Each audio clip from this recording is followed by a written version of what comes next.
Thank you, Sean. Yes, it was a pleasure. Absolutely. Yes, sir. Very proud to be here. And Hey, how many episodes have we done together thus far? I think this is the fourth. This is the fourth one. Wow. Fourth time's the charm. Yeah. That's what they say. And then will the fifth be? And the third was a charm. The second, the first. There we go. Maybe even the sixth or seventh. Who knows? Maybe. We'll see. Hopefully get 1 million subscribers by then, too. If you're out there and you haven't signed up, sign up. Please. Very worth it. Seriously. How have you been, Chris? Very good. How's life? Very good. Excellent. Good. I'm happy to hear that. Things have been good since Trump has been in office. I'm Yes. so happy he won. I really am. I Same here. Thought about this the other day. I'm like, can you imagine an alternate reality where Kamala Harris would have been president? Well, like I've said in previous podcasts, one of the things that is important to realize is how much it's not just electing the president when you vote for the president. You're also voting who's going to run all the bureaucracies out there. And we've seen, and it's getting revealed with this USAID issue, what the bureaucracies are doing. And most people aren't aware of what has been going on in a lot of these things because it isn't reported. In past podcasts, I've also mentioned how I used to have some experience with health insurance and health insurance regulations. And I explained in some of those podcasts how many times there were decisions made by bureaucrats, regulators that are all unelected. Every single one of these people is unelected. You know, trying to make the argument that shouldn't listen to Elon Musk because he's unelected. There's not one person at the Department of Justice that's elected. There's not one person at the Department of Health and Human Services that's elected. There's not one person at USAID that is elected. Correct, yeah. There's not one person at the Department of Education that's elected. Not one at the Department of Commerce. And all down the line. And there are millions of these employees and bureaucrats. And many of them are making decisions that affect our lives. The case of health insurance, your health insurance premiums, depending on how the regulations are set. Now, not all of these individuals are problems or issues because there are some programs and services that you have to staff in order to administer the programs like Medicaid, Medicare, things like that. Yeah. But there should be a lot greater accountability to the public on how the money is being spent. Correct. I think it's been very inapprehensible to see how the money has been spent. And we're only scratching the tip. Yeah. What they said, $15 million went for condoms and... So I have a list of things I brought with me just because I think it's important for people to actually hear the list. Correct. You know, and this is just a sample of some things in terms of where USAID, first a little background, what is this agency, USAID? Yeah, let's talk about that. So USAID was formed in 1961. Congress establishment was formed under the Kennedy administration. Now supposedly supposed to be bringing a bunch of agencies together that were giving aid to organizations overseas or countries overseas, supposedly for the purpose of furthering U.S. interests and policy. So it wasn't necessarily aid, right? Because it was typically USAID. Right. Right? Aid was just something that I think was like Well, the organization was given authority, created as allegedly an independent agency to oversee these funds.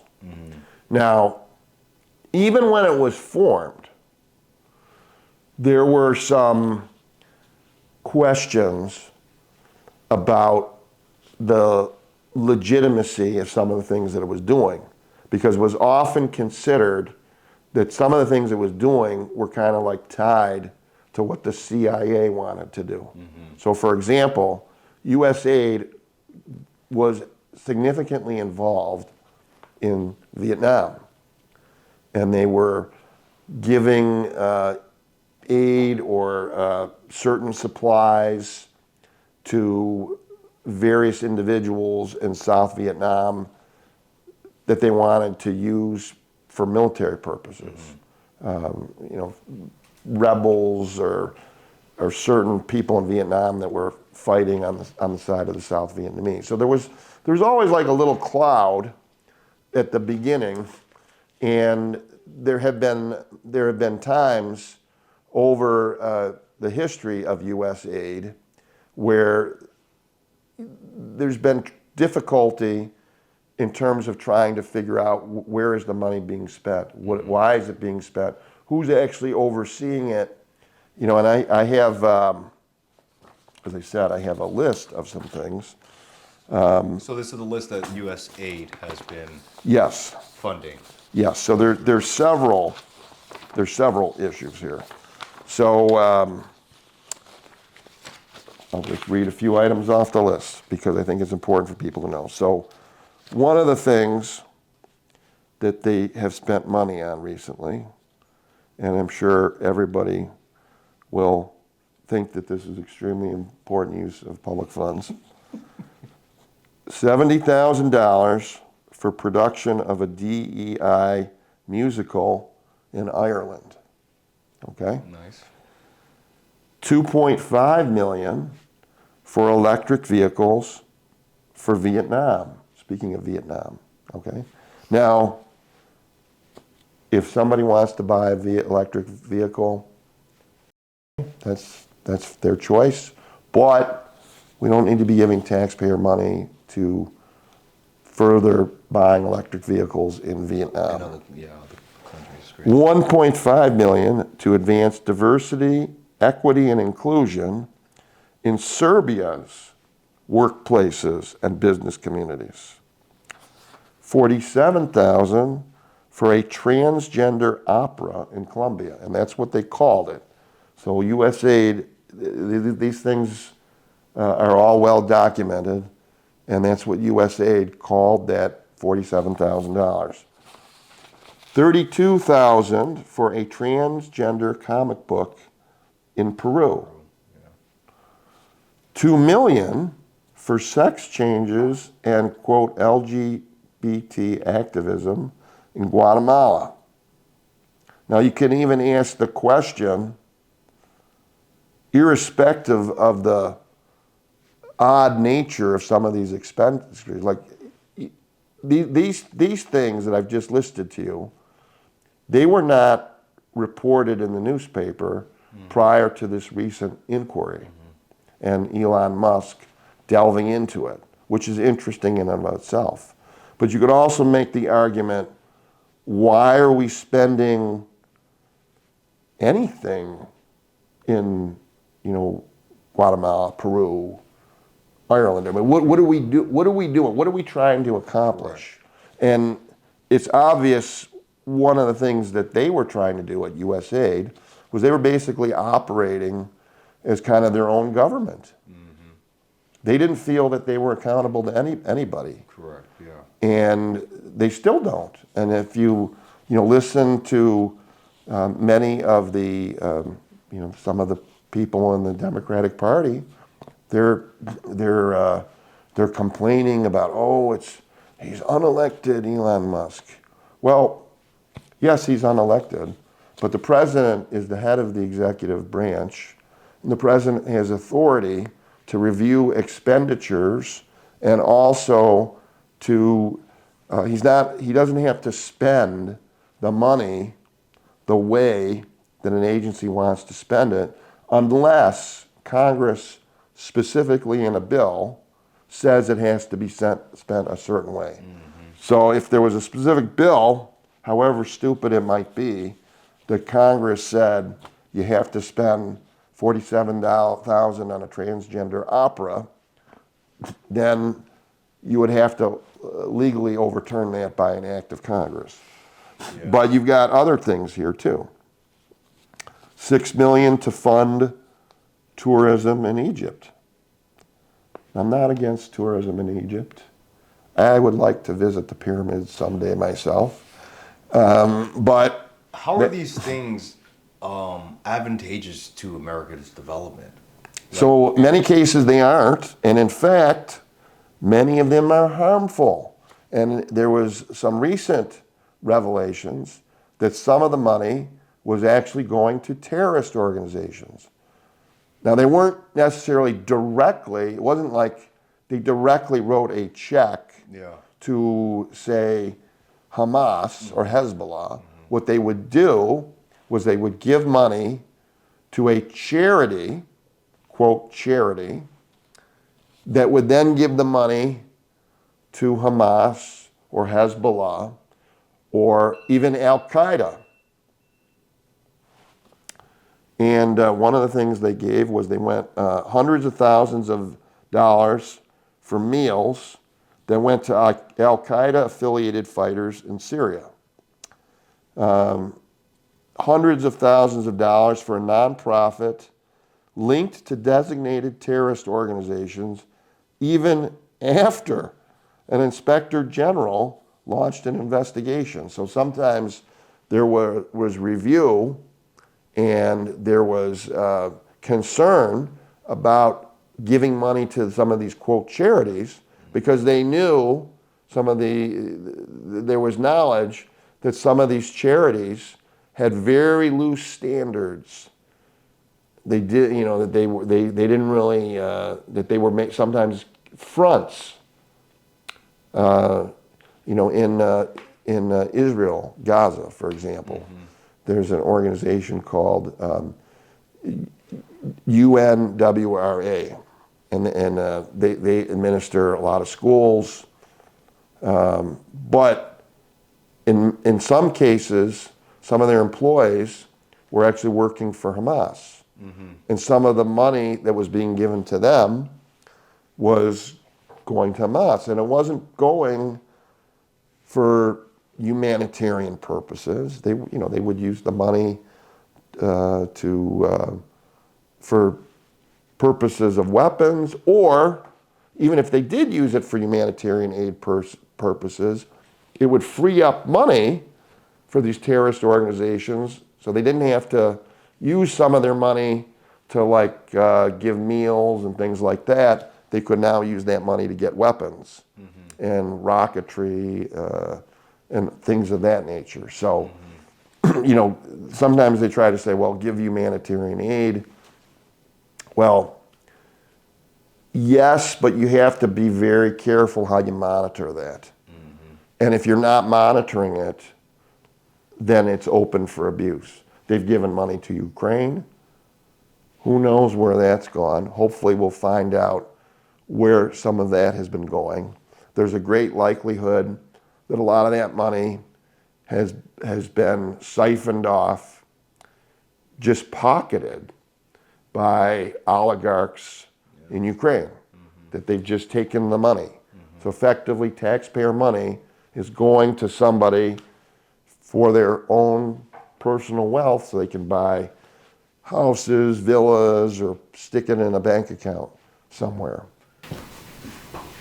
Now, again, a lot of people have conflicts with the U.S. influence in other countries, things of that nature, and I'm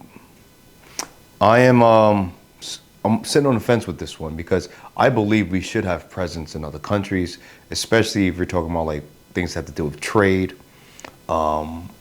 technology, things of this nature that helps us progress as a nation.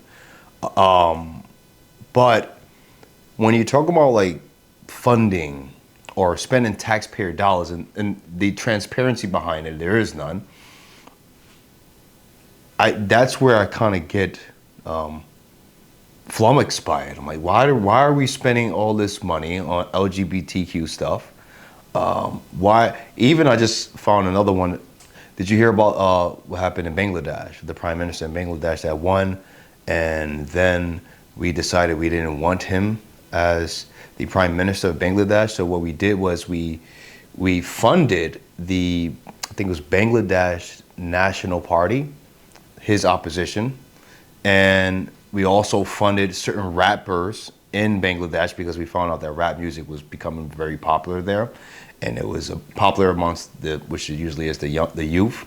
So he funded these rappers to spread a message of revolting against the government, and they ultimately revolted against them. So stuff like that, I'm like, wait, what is actually happening? Why is our money being spent there? What does Bangladesh have to do with anything? Come to find out, the prime minister of Bangladesh, he was beefing with Hillary Clinton. So I don't know the details of it. I gotta look into it, but I was listening to Tucker Carlson and Mike Benz, the guy who's actually talking about USAID. He was one of the first people to bring all this stuff up. And he brought that up as one of the examples of our taxpayers' dollars going to stuff like this. I'm like, wow, that's very perplexing. And we would have never known. Nobody would have been talking about it if it wasn't for Trump. So there are a couple points to make there. So one of the things is that, as I was saying before, it's interesting how very little, if any, of these facts were being reported previously. Mm-hmm. And I think that goes back to kind of like a deeper problem that we still have. And that is that the media, by and large, doesn't provide enough information to people in the world and Americans. Mm-hmm. And all too often, they are driven by certain agendas. They hide or conceal information. It's not that they always print something that isn't true. They do sometimes print things that aren't true or not properly vetted. And, however, they don't always tell you the complete story. Like in this case of these USAID expenditures, if these list of things were disclosed publicly prior to any election, if they were very well publicized, 90% or perhaps more of Americans would say, what the heck is that? Why are we doing that? But one of the problems is that still it remains the media. That's why podcasts like yours are important, and other avenues where the message things can be said that you're not going to hear likely in the media. Mm-hmm. Also, there's kind of a broader question about what should the U.S. role be in the world and to what extent. And this is where I go back to the point I made earlier about, USAID, when it was originally founded, it was kind of considered like tied not just to giving like humanitarian aid the way they like to present it, but sometimes they get a lot more deeply involved, like you're describing in the situation of Bangladesh, where they're really not just giving some type of humanitarian aid, right. They're trying to further a political purpose or an overthrow of a government in this case. And those types of actions are very, very misplaced. And I think contrary even to the Constitution, which is a third point. The Constitution, as originally established, was actually a document of what they would call enumerated powers. Mm-hmm. There's a list in the original part of the Constitution that basically says Congress shall and the federal government shall only have these powers, and they list about 18 things, and then there are a few kind of catch-all clauses. So in the 18 things, they'll talk about running the post office. Mm-hmm. They'll talk about declaring war. They'll talk about establishing military for the defense. And then they'll talk about something to regulate interstate commerce. But in the declaration of war, Congress is supposed to be the party, like if we're going to war and trying to overthrow a government, arguably that should be debated by the Congress. Like, are we going to declare war on Bangladesh, in essence, to try to overturn a government, or whether it's in Cuba, at about around the time that USAID was formed, there was a attempt to overthrow Castro, and it was a debacle. It was called the Bay of Pigs invasion, and basically a bunch of Cuban exiles that were trained by the CIA landed on a beach in Cuba, and there were attempts made to try to get the U.S. involved militarily. President Kennedy didn't want to do that, and so the exiles, when they landed on the beach, there were all types of misassumptions made that by the leadership at the time, that there was the thought, I believe Allen Dulles was the head of the CIA at the time, that if these guys landed, then all the people would rebel and Castro would be overthrown. It didn't work. It was a total disaster. They left them there, right? Total disaster. They were overwhelmed. Yeah. The 2000 or so. But you could actually ask the question, was that something that was all done? That was not done with the vote of Congress. Yeah, no. I actually heard something about the And the reason last- why the Kennedy last got decla- assassinated was by those soldier men that were left there, apparently. So that is something that RFK Jr. has stated. It should be interesting to see, and I'm glad Trump has done this when he issued his declaration that to declassify all the Kennedy assassination There's two shooters. file records, declassify all the Martin Luther King assassination records, and declassify all the RFK assassination records. Yeah. Now, here's the thing that I don't know with respect to that issue, but tying it back to your point with Bangladesh. If there are some incriminating documents there, have they been shredded? Have they been destroyed? I don't know. But,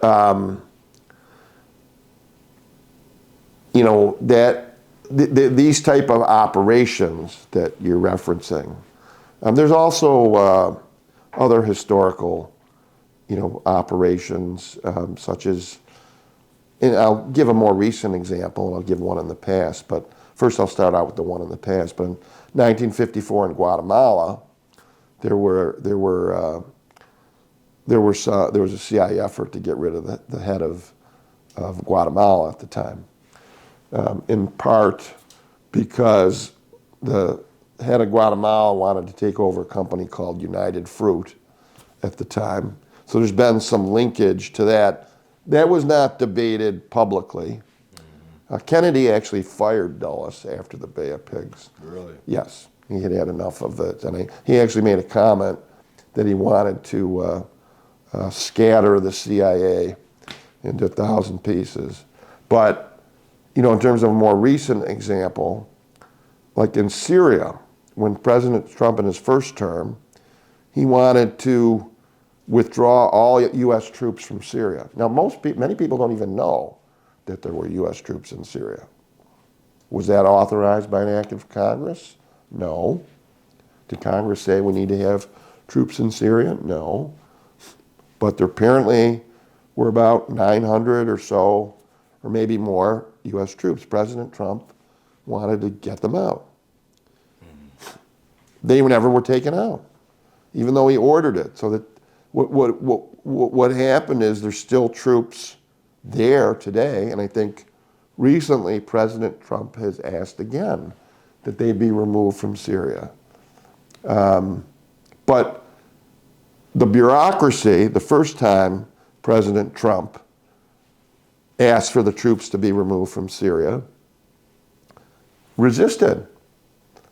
And that's one of the things I think you're seeing kind of with the USAID is, and many people, maybe you're getting a greater awareness of this, but there are kind of these shadow governments or entities within the government that are kind of operating as if they aren't accountable to anybody, that they can do what they think are the, now the people in those agencies, some of them probably think that they're actually furthering the interests of the United States and the taxpayer, things like that. Some of them probably don't. There probably is certainly some corruption, or they don't really care where the money goes. You know, it's like, well, I'll give you a check to the charity, wink, wink. We know where it's really going to end up, but we're not going to look hard to figure out where it's going. And,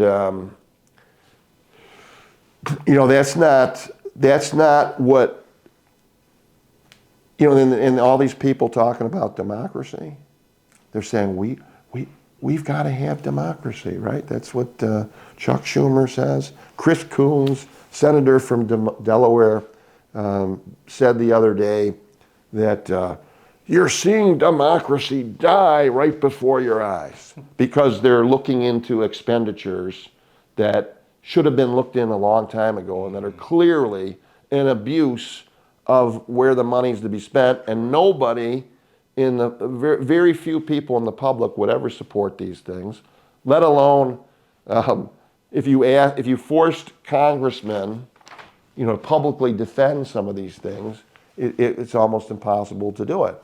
But I would say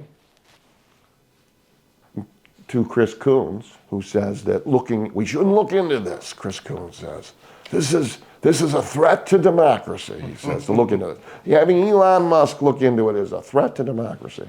Well, I would say it's a threat to democracy not to look into these things, because you can't have, if you can't have a democracy and have bureaucracies just on their own acting like they're the government. You know, we saw that in the Department of Justice with when President Trump was running for office. The Department of Justice did everything in its power to work not only on its own, but with other prosecutors to try to put Trump in jail, to try to destroy his family, they didn't just prosecute Trump. This is something for people to realize. They prosecuted some of his attorneys. Now, as an attorney, that kind of hits home with me a lot, you know, prosecuting the attorneys. Now, there are some attorneys that deserve to be prosecuted, but just because you represented President Trump doesn't mean you should be subject to significantly greater scrutiny or that you're doing something wrong. You know, every person has a right to counsel. That's guaranteed in the Constitution, the Sixth Amendment. You know, the Department of Justice was another kind of agency that was, you know, their job is not to engage in partisan political prosecutions just because they don't like a particular candidate. You know, you have to apply justice is supposed to be blind. If you look at that image of Lady Justice that's often depicted in courts, there's kind of like, I think, a blindfold, and there's scales on either side. And you're supposed to be looking at each case independent and based on the facts, independent of like a political or religious even lens. You're looking at it, and that's not what the Department of Justice was doing. It's not even what the FBI was doing in some cases. There are a lot of good people in the FBI, a lot of good people in the CIA, but there are directives or things that they were doing that are not, that's not democracy, what they were doing. That's the antithesis of democracy. And I've actually talked to several Democrat politicians that agree. and I won't name them because I don't want to get them in trouble. But You can't name a Democrat with common sense? well, no, there are some, and it's one in the approach I take to as the city chairman of the Republican Party, and it's very much my philosophy. We're very issues oriented, and we're trying to advance common sense thinking on issues. And if you're a Democrat and you want to join us, you're welcome. If you're independent, you want to join us, you're welcome. As long as it's something that makes sense. Correct.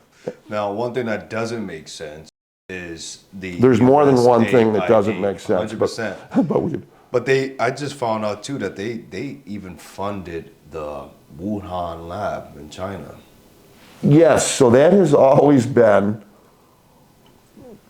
and Senator Rand Paul has been on top of this issue very well, and he's actually a physician. So it's not just a politician inquiring about a medical matter, it's actually an experienced physician, as Rand Paul is. And there's always been and interestingly, if you have doubts out there that there's something shady, whether something shady went on with respect to aid that was given by the United States to the Wuhan lab, ask yourself, why did Anthony Fauci get a pardon from Joe Biden? He hasn't been formally charged with anything, but he was on the list of people that got a pardon from Joe Biden, okay? And he was in charge of the National Institute of Health. And there was something called gain of function research. And basically what that is, and there's a lot of controversy about this, and Rand Paul was rightly challenging it, where they were doing research at this lab in Wuhan, where they were trying to create viruses with the idea, allegedly, well, we're going to make this more lethal brand of a virus, and then we'll figure out a way to treat it, just in case this ever happens or it gets out. Well, the evidence suggests, as has been revealed to date, that COVID was enhanced in the brand of the COVID virus that affected the world came from that lab as it leaked from the lab. And if you remember, when we originally had COVID in 2020, and this gets back to the kind of the shadow government that I've been talking about, what was the response? And the media sometimes participates lockstep with the shadow government. What was the response of the media when anybody suggested in 2020, just suggested, hey, maybe we should look into seeing, did COVID come from the Wuhan lab? Okay? What was the response? Yeah, you were racist or you were crazy. They censored it. The media censored the news. They tried to suppress that. They said you were nuts. You were a conspiracy theorist. Now, what do they say now? The FBI has said, about a year ago, well, you know what? It looks like the COVID virus probably came from a lab. The CIA had done an assessment where they said they think that it came from the Wuhan lab. They kind of tried to qualify it a little bit and say, well, but maybe there's another theory. But they said that that was the leading theory, okay? Clearly, there's something there, and it makes sense. Where were the first cases? In China. Why would they be in the area of Wuhan? You know, you have the lab right there. They're trying to tell you, well, it started in Wuhan, yeah, they're like, but it was really a market there in Wuhan, okay? Even though there was this laboratory that did this type of experimentation. They said people was eating bats or something like that. Yes, but that's where you say, to use Joe Biden's acronym, come on, man. Okay? That's where you say, okay, come on, man. I mean, seriously. That's too much of a coincidence. And then additionally, okay, there's some evidence that there were some Chinese scientists that worked at the lab that were trying to tell people about what went on there, and a few of them have disappeared mysteriously. Okay, that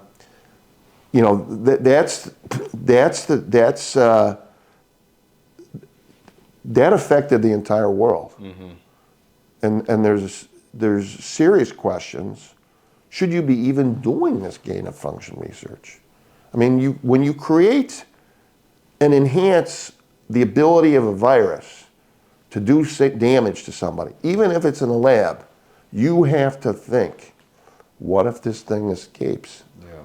It's like a bioweapon then. Yeah, but why? Like, what is the point of that? It's not like you're creating cures on top of it. You're literally just creating disease. So one purpose could be, and it's a nefarious purpose, but it could be the purpose, is if you're trying to create a bioweapon. And this has been done by countries in the past, even including sometimes the U.S., where they've tried to create a weapon. They talk about use of chemical weapons. Well, you can try to use bioweapons too to kill people, and that's not a legitimate purpose. At any rate, again, this is something nobody in the public knew about. There was no debate in Congress about should we spend, and the Democrats are talking now about, we got to have Congress look at these things. Well, then you start getting Congress to debate these things. And they're not bringing it up. Chris Coons is not bringing up he's not bringing up any of these things for debate in Congress. If you think the job of Congress is to oversee these agencies, and it is their constitutional responsibility to do it, then start doing it. All too often, Congress passes the buck. They delegate something to an agency, and they never really scrutinize it. And that's how these things, it's grown and grown and grown and grown and grown over the years. The government keeps growing. And when you get a big government, a larger government, and then, as I said, there are things that you need to administer certain programs. You certainly need appropriate staffing and appropriate expertise to staff Medicare,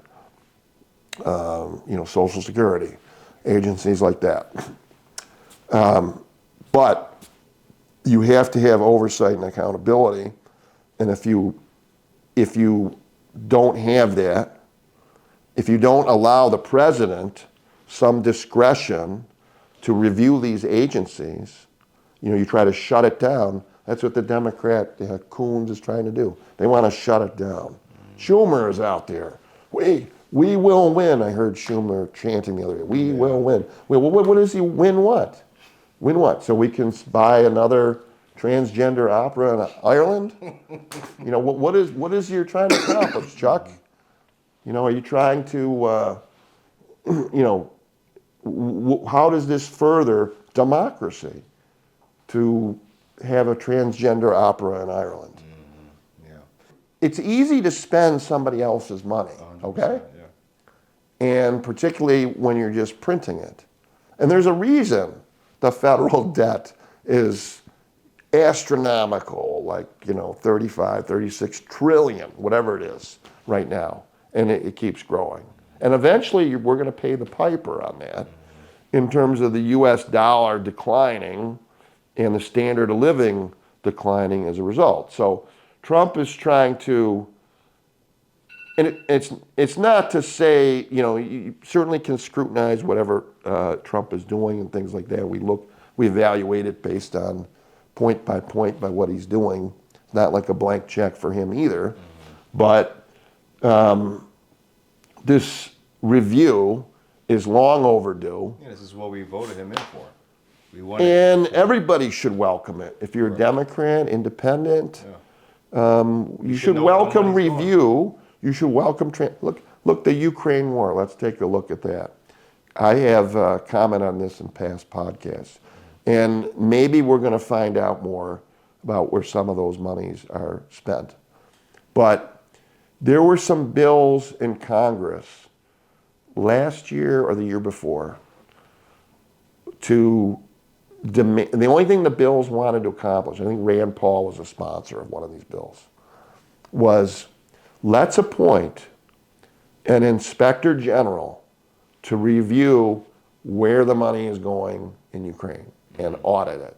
That was all the bill wanted to do, right? No brainer, right? Who would oppose looking into where the money is going or auditing it, right? You'd ask yourself, who would oppose that? Correct. Sean, who would oppose that? Well, Somebody 78, let's see, 78 senators opposed it. Most of the people in the House of Representatives opposed it, and those bills failed.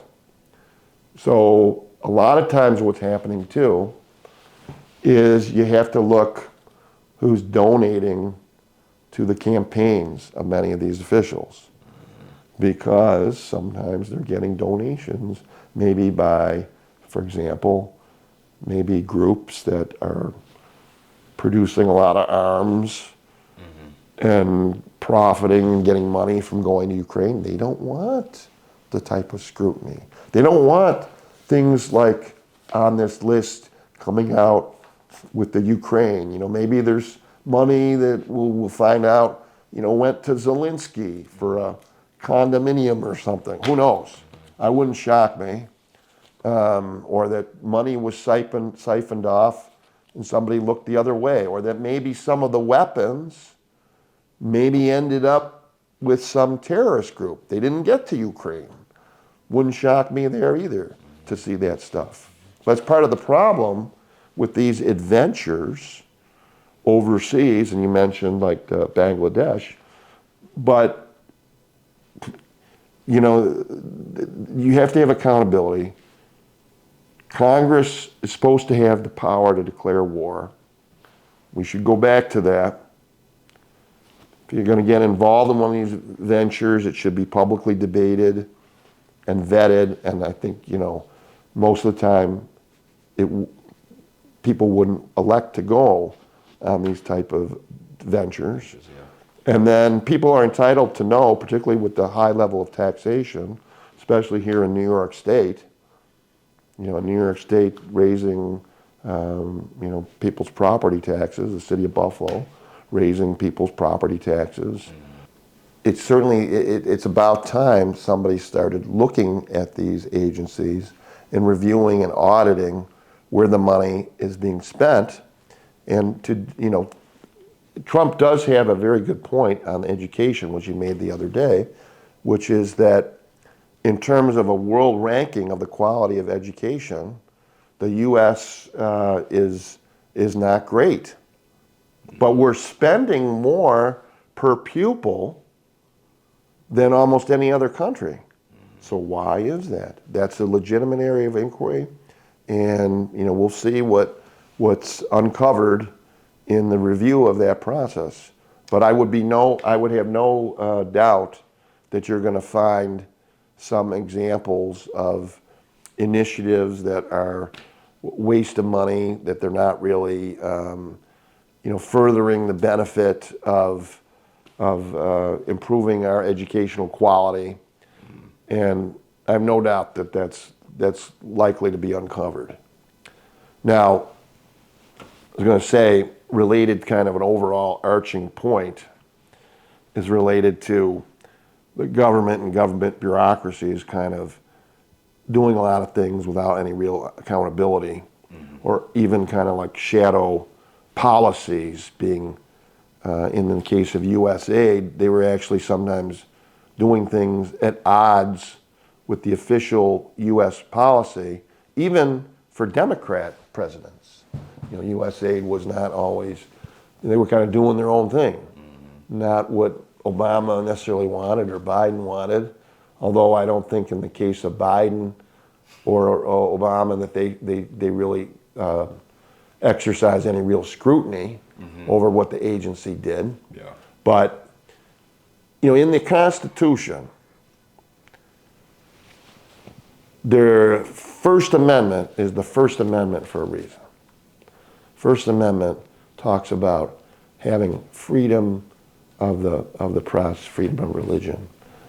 And the founders made that the First Amendment for a reason, because they recognized, and I think it was John Adams that said this, second president of the United States, you can't have a democracy, to use Chris Coons' word.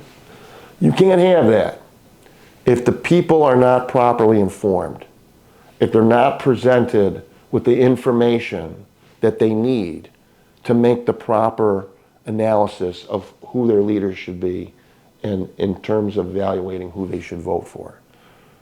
So that is what should be our guiding principle. And RFK Jr. has said this too about the First Amendment, that it's fundamental to American society and to American democracy that we have an open, transparent government, that the public is informed, the media seeks to inform, not to hide. The truth is the truth. And it might not always be what we want to hear. But that's how you have a real democracy, if it's based on the truth. And with that... That was excellent. That was excellent. Well, Chris, I appreciate you for coming by and blessing us with your knowledge. Thank you. I really appreciate that. I'm blessed to be with you also, and I'm really blessed to be able to communicate to everybody that is listening, and I really appreciate everybody that's listening. I would encourage you to listen more to Sean's podcasts, as they're very insightful. He always seeks to get the truth, and I appreciate that. Yeah, as long as I keep bringing people like you on, Chris, podcast. Well, you're singing my song when you say that. Yes. Okay, thank you. All right, thanks.